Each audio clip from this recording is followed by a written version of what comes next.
Haleluya. Amen.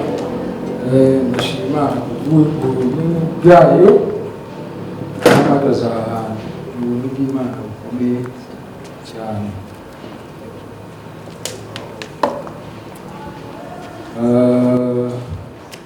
Abaza gushimira abashumba bacu kubona bemeye kumagarara aha ngaha, abashimira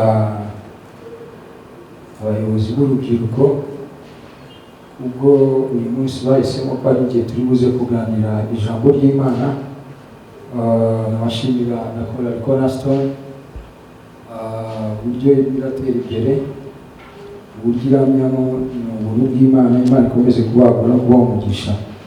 Ubuntu bwa mbere hagaze ahantu hasa neza gutya, Imana ibaha umugisha abantu bose bashizeho itafari kugira ngo hano hantu hase gutya. Imana ibaha umugisha cyane. Mperutse kumva ubuhamya bw'umugabo umwe w'Imana ukomeye, yaravuze ngo sekuru yigeze gutanga ahantu ikibanza bazubaka urusengero. Imana iza kumugira umukozi w'Imana ukomeye, akazajya yibaza ahantu avana ayo mavuta y'Imana. Imana iza kumubwira ngo hari igitambo sogokuru wawe yatanze, yigeze gutanga umurima ahantu wo kubaka urusengero. Ava ahantu yari atuye mu mujyi ajya mu cyaro, ajya kubaza sekuru uko byagenze. Rero iyo bubaka inzu y'Imana, abantu dukunda kubaka inzu zacu zigasa neza, zikaba zirimo amakaro, intebe nziza, ariko twagira mu nzu y'Imana tubiha agaciro. Ariko abantu bahishuriwe bamenye agaciro ko kugira ikintu bakora mu nzu y'Imana, abo bantu baba barimo barigira neza, bagira neza n'abana bazabakomokaho. N'abana bazabakomokaho. Buri butanze ituro ryawe ugatanga n'ituro ry'umwana uzakomokaho. Rero Imana umugisha umuntu wese wagize icyo akora ahantu, n'utarabona icyo akora, Imana izamufashe gutaha ntagira igikorwa kimeze nk'iki, ajya ashyiraho itafari, nubwo washyiraho itafari rimwe. Rero natinze cyane, amazina yanjye kuba atazi, yitwa Nsengiyumva Jean Damascene, nkaba ntuye i Huye, akaba ariho nkorera. Nkaba mbishimira Imana yashoboje kuba hari ahantu, sinzi igihe nzahamarira, kuko abakozi b'Imana buriya Imana ifite ukuntu itwohereza ahantu, igihe cyagera pasiteri wacu yari tubwiye ubushize ikakwigura. Rero sinzi aho izanyimurira, niba izanyimurira ingarura i Kigali, niba izanyimurira injyana ahandi hantu simbizi, aho izajyana ukanya ndimo ndasenga navuga ati Imana unyobora aho ushaka. Haleluya. Twebwe abantu bagiye tuyobora bijyanye n'amarangamutima yacu, ariko mu kanya turimo turasenga hasi ati Imana yobora aho ushaka. Kugira aho ushaka ntabwo ariho hagaciro, aho Imana ishaka niho hagaciro. Rero tugiye gusoma ijambo ry'Imana riri muri Samweli wa mbere, ibice cyaho cya gatatu. Samweli wa mbere ibice byaho bitatu, ibice bitatu. Turasoma guhera ku murongo waho wa mbere. Reka dusome mu izina rya Yesu. Samweli wa mbere ibice byaho bitatu. Bibiliya iravuga ngo Imana yishurira Samweli ibizaba ku nzu ya Eli. Uwo mwana Samweli yakoreraga Uwiteka imbere ya Eli, kandi muri iyo minsi ijambo ry'Imana ryari ingume, nta kwerekwa kwari kweguye. Icyo gihe bukeye mu maryama ajya ku buriri bwe, itara ry'Imana ryari ritarazima, kandi Samweli yari aryamye mu rusengero rw'Uwiteka aho isanduku y'Imana iba. Maze Uwiteka ahamagara Samweli, nawe ati karame. Arirukanka, maze Uwiteka ahamagara Samweli ati karame. Arirukanka asanga Eli ati nditabye kuko mpamagaye. Eli ati singuhamagaye, subira kuryama. Nuko asubira kuryama. Uwiteka yongera guhamagara Samweli, arabaduka asanga Eli, aravuga ati nditabye kuko mpamagaye. Aramusubiza ati mwana wanjye singuhamagaye, subira kuryama. Ariko Samweli yari ataramenya Uwiteka kandi atarahishurirwa ijambo rye. Murongo wa 8. Uwiteka ahamagara Samweli ubwa gatatu, arabaduka asanga Eli ati nditabye kuko umpamagaye. Maze Eli amenya ko ari Uwiteka umuhamagaye uwo mwana. Niko kubwira Samweli ati genda usubire kuryama, niyongera kuguhamagara umusubize uti Uwiteka vuga kuko umugaragu wawe neze amatwi. Nuko Samweli asubira kuryama aho yari ari. Maze Uwiteka araza ahagarara aho aramuhamagara mu bwa mbere ati Samweli, Samweli. Nawe ati bwira kuko umugaragu wawe neze amatwi. Mana data, uri Imana ikomeye, uri Imana ihambaye. Ndagushima kubw'ubuntu bwawe, ndagushima ko wemeye ko mpagarara ngaha mvuga ijambo ryawe. Ndasenze umwuka wawe umbeho mwami, ibyo mvuga byose vuga mbwirijwe n'umwuka wawe Papa. Ndasenze uyu munsi wa none wigaragaze mwami, uvugane na buri muntu wese waje aha ngaha mwami, uvugane natwe mwami. Iri joro mwami ntirutahe nk'uko twaje, ahubwo mwami twumve ijwi ryawe. Ijambo ryawe ni rizima, ijambo ryawe rirabohora, ijambo ryawe rirakiza, ijambo ryawe ritanga imbaraga mwami. Ndasenze uyu munsi wa none ufungure amatwi yacu mwami, twumve icyo ushaka ko twumva. Urakoze mwami wanjye, Mana yanjye, byose bisabye nizeye mu izina rya Yesu Kristo, amen. Haleluya. Ndashima Imana kubw'ubuntu bwayo. Ndimo ndasenga saba Imana icyo Imana izavugana natwe uyu munsi wa none. Imana yese ishira iri jambo ku mutima wanjye. Iri jambo dusomye ngaha, dusomye muri Samweli wa mbere, dusomye ibice bitatu, ariko turaza guhera ku gice cya mbere tujye ku gice cya kabiri tujye ku gice cya gatatu. Aha ngaha dusoma, iyo urebye mu gice cya mbere tubona Bibiri ivuga ngo kuvuka kwa Samweli. Uyu mwana Samweli yavutse mu buryo butangaje, mu buryo budasanzwe. Bibiliya ibisomye mu gice cya mbere dusanga uyu Samweli yari afite ababyeyi babiri, bari ababyeyi bubaha Imana, bazi Imana, ariko akaba yari afite mama we wakundaga Imana cyane, wahoraga ishaka Imana, ahora yinginga Imana uko bukeye uko bwije. Ariko ijambo ry'Imana rikavuga ngo uwo mubyeyi ntabwo yigeze asama. Nubwo yari afite umutima wo gushaka Imana, nubwo yari afite umutima wo kwegera Imana, nubwo yahoraga mu nzu y'Imana, nubwo yahoraga akomanga imbere y'Imana, ariko ijambo ry'Imana rivuga ngo Imana yari yaramuzibye inda ibyara. Hari ibintu bitubaho atari Satani, hari ibintu bitubaho ari Imana yabikoze, hari impamvu. Haleluya. Ariko birika tubwira ngo hari n'undi muntu wahoraga umubabaza iteka. Uwo muntu iteka uragaza akavuga ati gusenga kutabyaye, ubundi urushwa n'iki? Kuki ujya gusenga? Kuki uhora winginga Imana? Iyo Imana yawe idatanga urubyaro ni Imana imeze ite?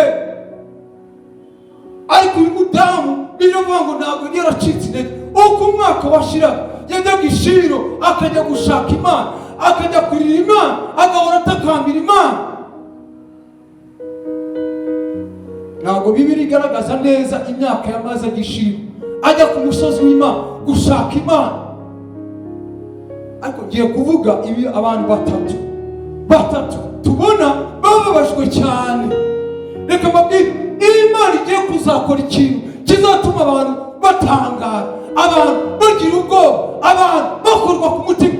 Imana irabanza ikagushyira hasi, abantu bakagukandagira, abantu bakakuvuga, abantu bakakujyanira n'inzara. Ariko reka mbabwire, ibyo byose Imana hari ikintu irimo irategura igiye kuzakora, abantu bose bakazavuga kuko umuntu ni Imana. Haleluya. Reka duhere mu itangiriro. Iyo turebye mu itangiriro, ndaza kuvuga abagore batatu. Iyo turebye mu itangiriro dusanga umugore witwaga Sara. Bibiliya itwereka Sara yari umugore wa Aburahamu. Sara yagendanye na Aburahamu. Aburahamu Imana yari yaramuhamagaye. Umva, yumva ijwi ry'Imana. Imana iramwihamagara, imuhamagara afite imyaka 75. Aburahamu atangira urugendo rwo kugendana n'Imana. Imana ikamubwira ngo Aburahamu ca ahangaha, Aburahamu jya muri iki gihugu, Aburahamu cumbika ahangaha.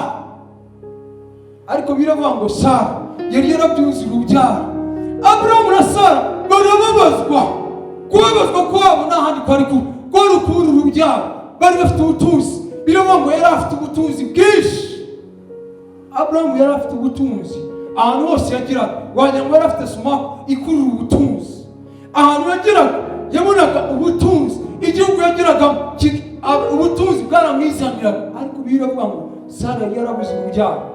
Kugeza aho Aburahamu yageze aravuga ariko se abwira Imana aravuga ati kusema yewe nzaraga umugaragu wanjye ubutunzi wamaye ubutunzi bwose, wamaye ibintu byose, ariko ndabona ikintu kimwe. Kababwira niba ari ikintu kinezeza abadamu cya mbere kibaho, sinzi ku bagabo ariko n'abagabo buriya nibyo, ariko ku badamu cyane cyane niba ngo ari ikintu gitera ishema ku mudamu ni ukubona afite umwana. Iyo umudamu yabyaye yumva ko afite ishema rineze.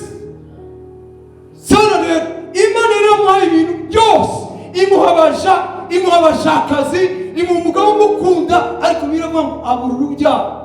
Sara yumvaga nta kintu amaze, yumvaga nta gaciro afite, yumvaga nta umuntu ukimurimo, ariko Imana yari iramutegura. Haleluya!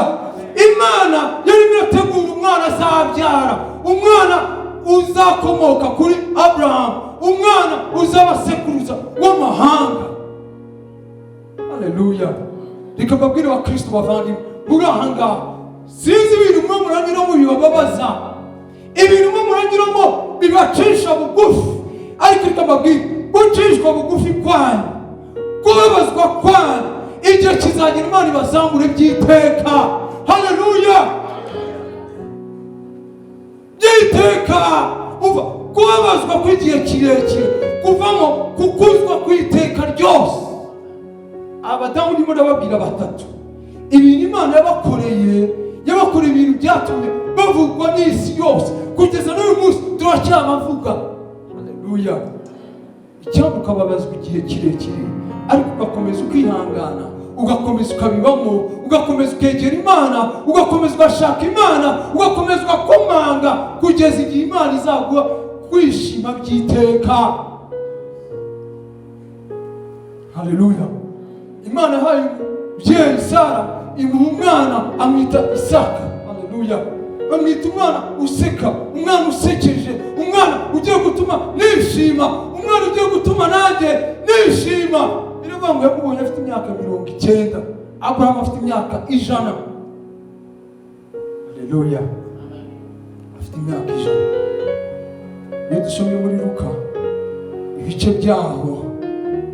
byaho igice cyaho cya mbere umurongo wa 5, tubona undi mubyeyi nawe wababajwe mu buryo bukomeye, mu buryo buhambaye, ariko muri ubwo mubabaro Imana irimo iramutegurira. Haleluya! irimo iramutegura kuzamuha umwana uzaza ari umwana urangurura, ari umwana ubasha gucira inzira ya Yesu. Haleluya! Reka dusome Luka igice cya mbere umurongo waho wa 5, mwumve ukuntu ijambo ry'Imana ritubwira. Aha ndakunda cyane. Nibuka abadamu twabonye, wa mbere ni Sara, wa kabiri twabonye ni Hana, wa gatatu tugiye kubona ni umudamu witwaga Elizabeth. Umva ijambo ry'Imana rivuga ngo ku ngoma ya Herode umwami w'i Yudaya hariho umutambyi witwaga Zakariya wo mu mugabane wa Abiya, wari ufite umugabane wo mu bakobwa ba Aroni witwaga Elizabeth. Bombi bari abakiranutsi imbere y'Imana, bagendera mu mategeko y'imihango by'umwami Imana byose. Mana yanjye we, umva aba bantu bari abakiranutsi bagendera imbere y'Imana. Uyu Elizabeth yavaga ku mutambyi Aroni, ariko Imana yari yarabazibye urubyaro. Umva Bibiliya igaragaza uyu mwana Yohana, umwana yabonye Yesu yaramuhamije, aravuga mu bana babyawe n'umugore nta muntu wigeze ubana na Yohana. Yohana Umubatiza yari umuntu ukomeye, yari umuntu udasanzwe, yari umuntu wabaye muri iyi si, ari umuntu udasanzwe. Rero ngo yari atunzwe n'ubuki bw'ubuhura. Urumva udasanzwe, yari umuntu wabasha gucyaha abafarisayo, wari umuntu atagira ubwoba, yabanye n'Imana, yagendanye n'Imana. Ariko umva umubabaro uyu mumama yahuye nawo Elizabeth, umubabaro yagendanye nawo, Imana yaje gukuramo umwana udasanzwe, umwana witwa Yohana. Haleluya. Reka mbabwire, mukomeze mutwite amasezerano y'igihe kirekire. Mose mwayabyaye, haleluya, muzabyara ba Yohana, muzabyara ba Samweli, haleluya, muzabyara ba Isaka, muzabyara ba Yakobo.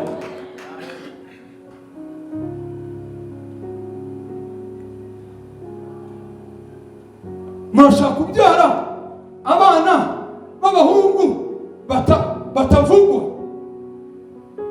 Hana yari afite mukeba witwaga Penina. Umva, bivuga ngo yarabyaye abana benshi kandi b'abahungu, bibiyongera ngo b'abahungu. Ntabwo ari mu kigihe cyacu turimo, ikigihe cyacu turimo abana bose barareshya. Nabivuze byaba ari ibintu bitemewe. Ariko mu gihe cya kera umwana w'umuhungu yaraga umwana udasanzwe. Umva, bivuga ngo abana ba Penina ntabwo bigeze bibukwa, nta muntu wigeze ubamenya. Icyama ukabyara Samweli, haleluya.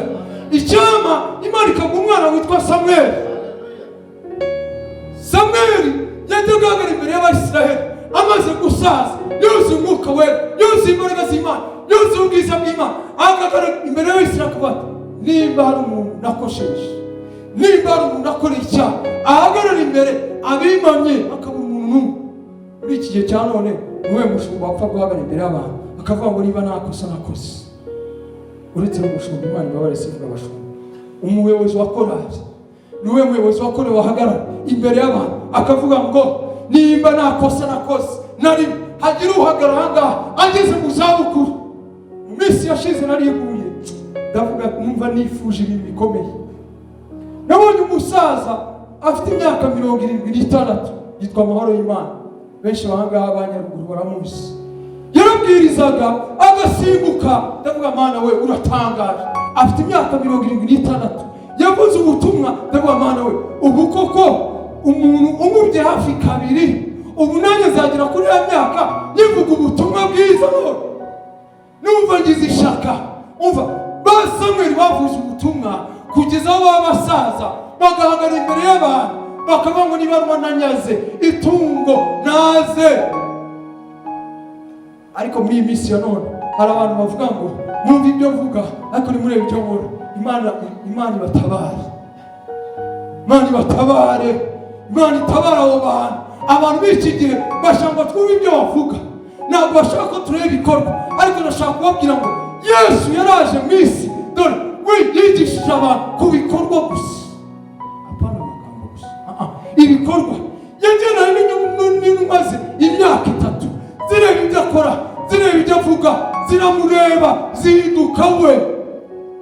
Umva, Yesu we yari ibikorwa, ubutumwa bwe bwari ibikorwa, amagambo ye uko agenda, uko avuga, uko akiza abantu, uko atabara abantu, uko agaburira abantu. Abantu bagezeho babona abigishwa ba Yesu babaye Yesu, bagezeho aba ni abakristo, aba ni abakristo. Impamvu babivuze ni iyi, bari barahindutse Yesu, basaga nka Yesu, bavugaga nka Yesu, bagendaga nka Yesu, bari barabaye Yesu.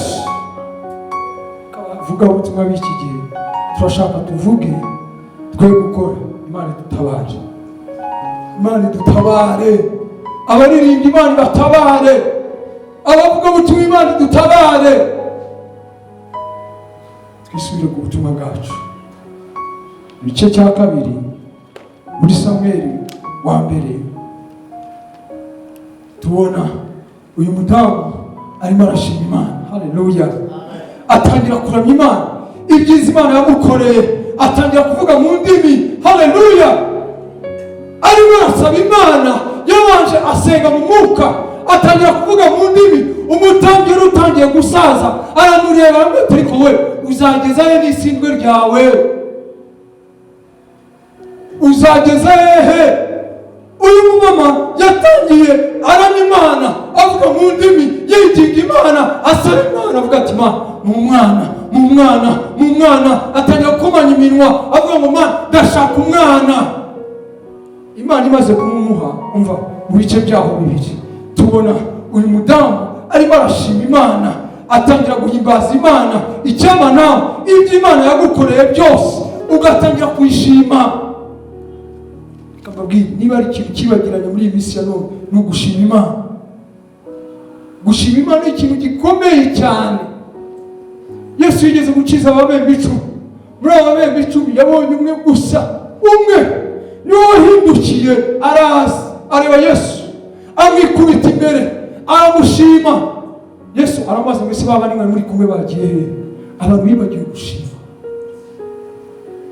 Icyaba Imana ikagushyira mu mutima w'amashimwe, hahandi wabaye usenga. Nahoze ndeba hano hantu uburyo hasa neza, nibuka uburyo nabaga ndyamye hariya ndimo nasenga kuri sima, ariko narebye hano hantu ndavuga icyama jibuze nkaharyama nk'iminsi 3. Noneho niba sinzi uko byagenda, ntabonye numva birandeze. Haleluya. Mana ni umutima wo gushima. Uyu mudamu Hana atangira ibyishimo. Bibiliya iravuga ngo ibyishimo bya Hana ibyishimo byaramurenze, atangira gushima Imana, avuga ibyo Imana yamukoreye. Haleluya. Atangira kuyiramya. Burike tureba ahantu hamwe.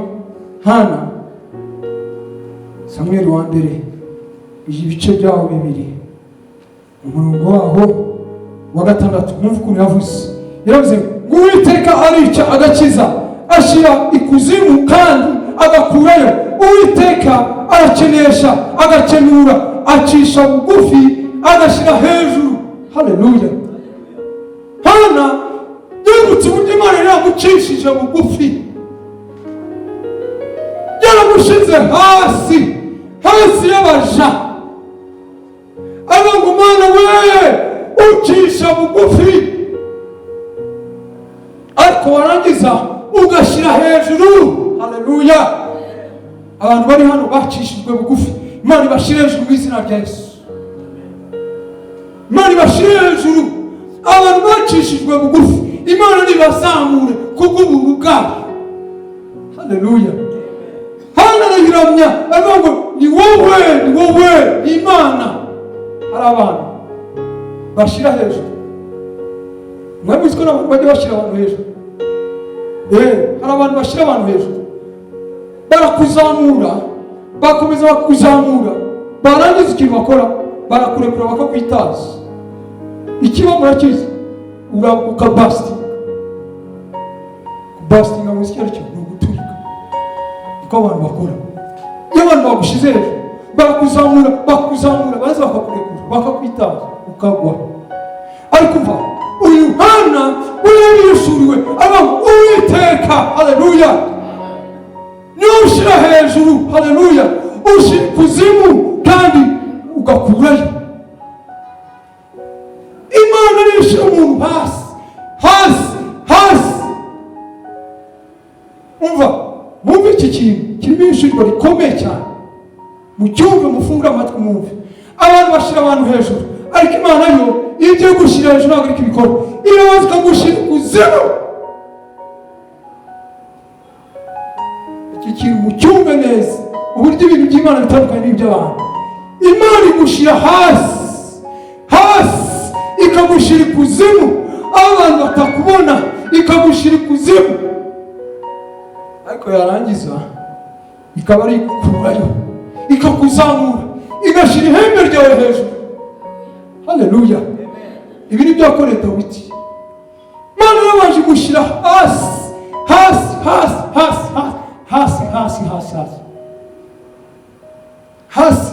y'abandi bose. Ariko igihe cyarageze Imana imukura hasi imushira hejuru. Dawidi yamaze imyaka 70 ku ngoma. Ariko biravuga ngo ku gihe cya Dawidi hari amahoro. Ku ngoma ye hari amahoro, hari ituze. Haleluya. Abantu Imana yabanje gucisha bugufi, yabanje gushira ikuzimu, baza bafite dore ikintu kizabamenyesha, bafite guca bugufi. muzima Imana yabanje ikabakandagira ikabashyira hasi ikabahwanya n'itabi. Rero abantu Imana yashize hasi bagira umutima wo guca bugufi cyane cyane cyane. Icyo kizabereka umuntu Imana yakuye ikuzimu. Ariko wa wundi muzabona uri hejuru, uwo ngo ni umuntu abantu Imana barashize hejuru, n'abantu baba barashize hejuru. Ibintu mubyumve neza, ijambo ry'Imana. Niyo mpamvu mbivuga nashize amanga. Umva, Hana arangije arishima biramurenga, arakomeza. Ariko ahantu muri ibice bibiri dusanga ahantu iri ni toro, turaza kubihuza n'umutwe w'amagambo w'Imana ndaza kuvuga ndangiza. Umva, ahangaha dusanga umutambyi Eli yari afite abana babiri, bivuga ngo bari abana b'ibigoryi. Ko bibivuga ntabwo ari byo batutse, bivuga ngo bari abana b'ibigoryi. Umwe yitwaga Finehasi, undi yitwaga Finehasi hamwe na Hofuni. Yes, abana babiri bikamubwira bari abana b'ibigoryi. Kuva ikintu bari barakoze gitangaje kibi cyane. Imana idutabara mu itorero rya none. Umva, ngo bari baraciye abantu mu nzu y'Imana, bari baraciye abantu kuza gusenga. Mwumva ibyo bintu. Abo ngabo ni abantu bananiwe, ni abana b'ibigoryi, babuza abandi gushaka Imana, babuza abandi kwegera Imana. Ariko umva, muri abo bantu bose harimo umwana umwe, umwana Imana yahamagaye, umwana Imana yujuje umwuka wera, umwana washatse mu maso y'Imana, umwana wahoraga imbere y'Imana, umwana wahoraga gushaka mu maso y'Imana. Biravuga ngo yahoraga aryamye mu rusengero. Niko twasomye mu bice bitatu. Mbere ko tujya mu bice bitatu, umva ku murongo wa 26 haravuga ngo maze uwo mwana Samweli arakura atona imbere y'Uwiteka n'imbere y'abantu. Haleluya! Samweli kubera kwegera Imana yaragiye ngo aratona imbere y'Imana, atona n'imbere y'abantu. Haleluya! Abantu bakunda kuvuga ngo ko gukizwa n'umutima, Imana ni inzi yonyine, Imana izi umutima wanjye, Imana irazi njyenyine. Reka mubwire, abantu baragushushanya bakakumenya. Uzi ukuntu bivuga? Rero ngo turizandiko somwe n'abantu bose. Umva, uko ugenda abantu barimo baragusoma, uko uvuga abantu bakagusoma, aho uryamye abantu bakagusoma, ibyo uvuga abantu bakagusoma. Uzasanga abantu bavuga ngo uriya musore arakijijwe, uriya mumama arakijijwe, uriya mushumba arakijijwe. Abantu baragusoma bakakumenya. Uzi impamvu? Turizandiko somwe n'abantu bose. Uyu Samweli rero kubera kuri imbere y'Imana yari yaratonye, atona imbere y'Imana ngo ni imbere y'abantu. Kuki abantu bavuga ngo uriya mukobwa arakijijwe? Ahabonye mu bwiza bw'Imana, abarabaye imbere y'Imana. Tugiye kuri ibice bitatu ari naho tuza gusoreza. Umva, biratubwiye ngo uwo mwana Samweli yakoreraga Uwiteka imbere ya Eli, kandi muri iyo minsi ijambo ry'Imana ryari ingume, nta kwerekwa kwari kweruye.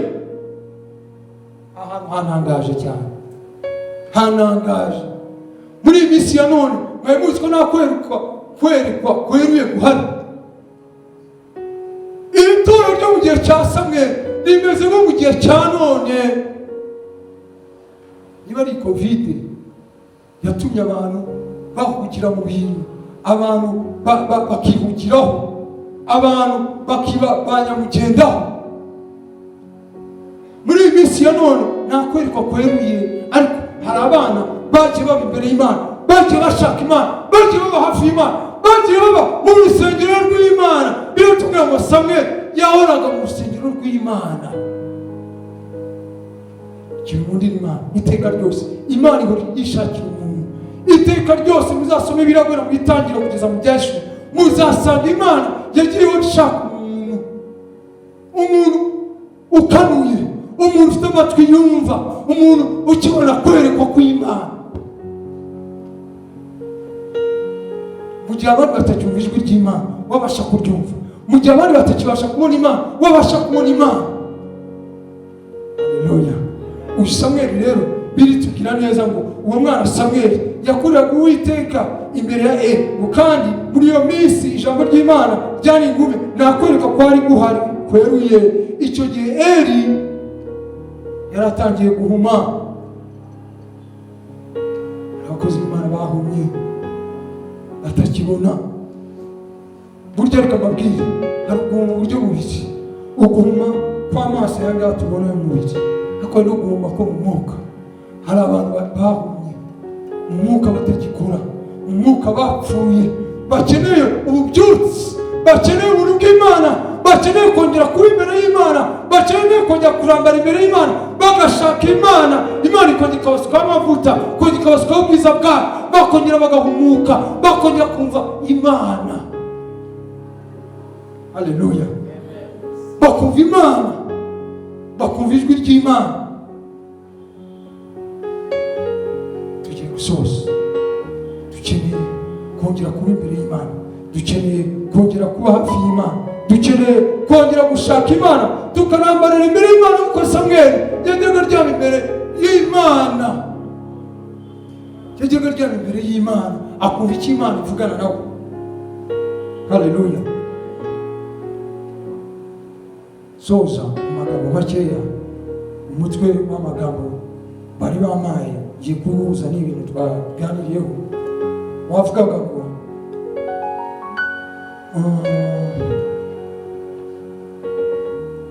ijambo, umutwe w'amagambo bari bamaye uvuga ngo imibanire y'urubyiruko rwa Gikristo n'ingeri zitandukanye mu itorero. Nagiye mbabwira ingeri zitandukanye mu itorero. Iyo tubonye muri itorero ahangaha mu rusengero rw'Ishiro aho bajyaga gusenga, twabonyemo abantu batandukanye. Twabonyemo abana b'ibigoryi, twabonyemo n'undi mwana wari warihaye Imana wabaga imbere y'Imana, twabonyemo abadamu babaga imbere y'Imana bashaka Imana, binginga Imana. Uyu Samweli yarakiri urubyiruko, yarakiri umusore, yashatse Imana akiri umwana mutoya. Akababwira niba ari ikintu cyiza ni ugushaka Imana ukiri mutoya, ni ugushaka Imana ukiri mutoya.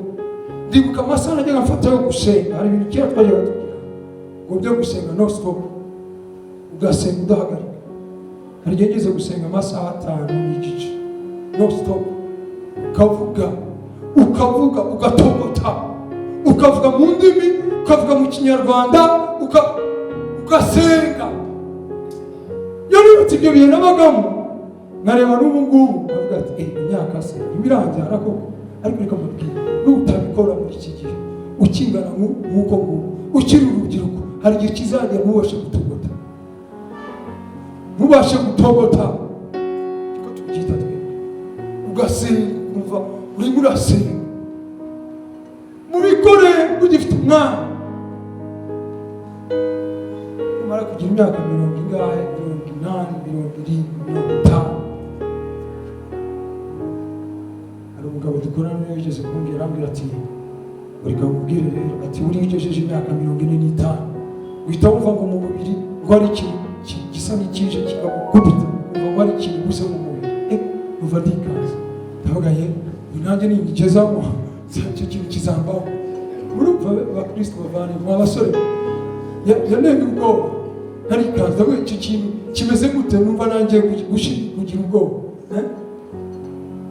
Mutangire gukora Imana mukiri abasore. Uva muri itorero harimo abantu b'ingeri zitandukanye, harimo abantu batandukanye, ariko muri abo bantu b'ingeri zitandukanye twabonyemo harimo abasaza. Umutambyi Eli yari umusaza,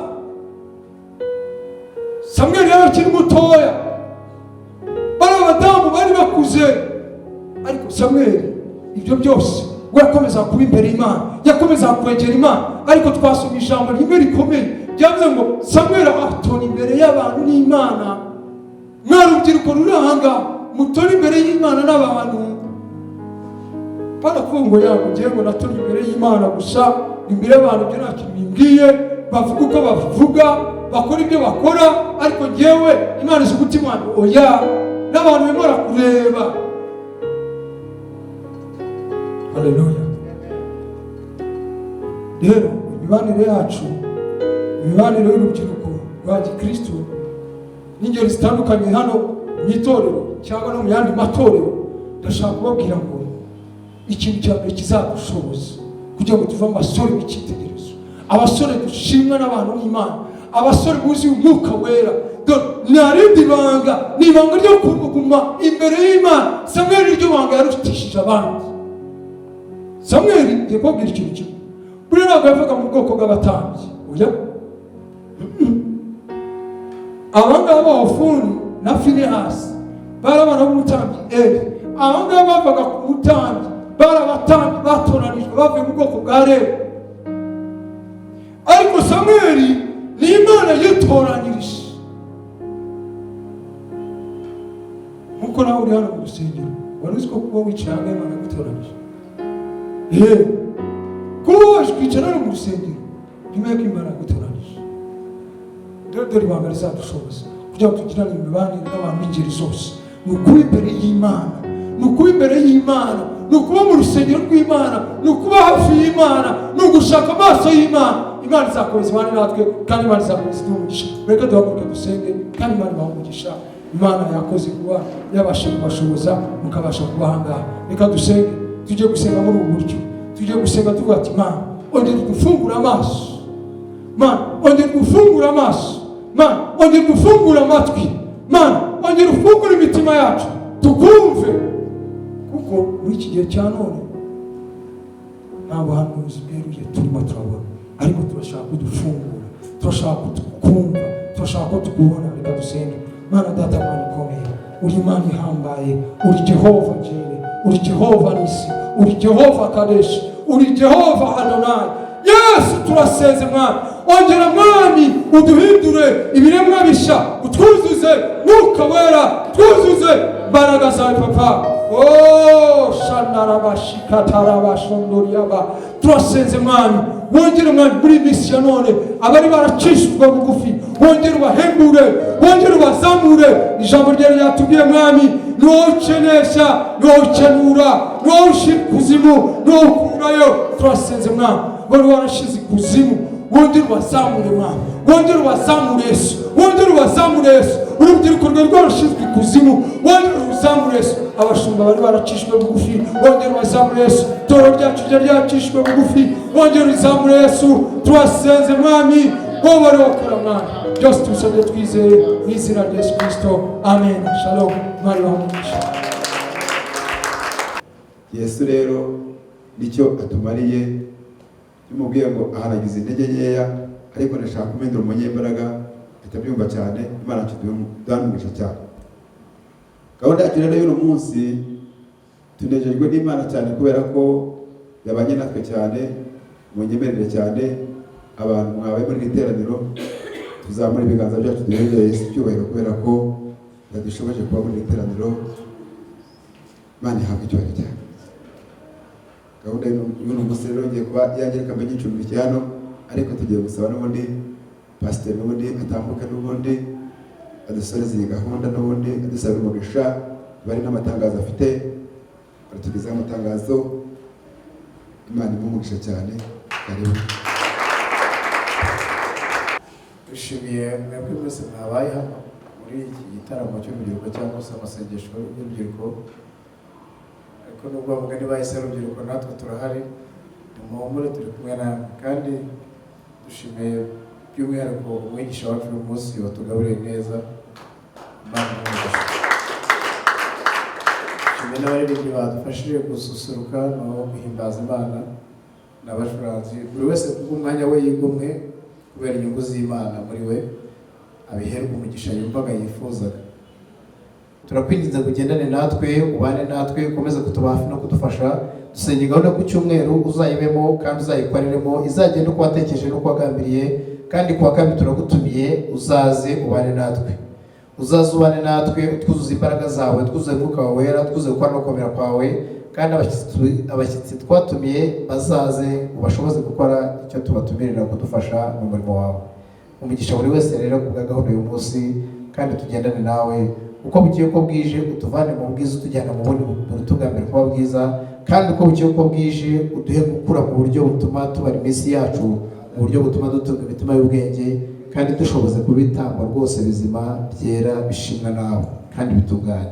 Dushoboze rwose kukwitaba wowe uduhamagara, twe kumera nk'uyu mwana witabaga umutambyi yahamagawe nawe.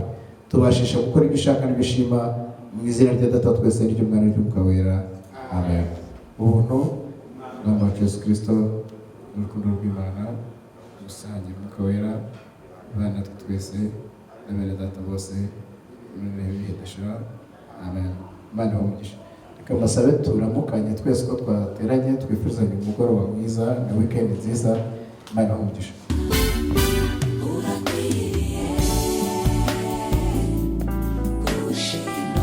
Urakwiriye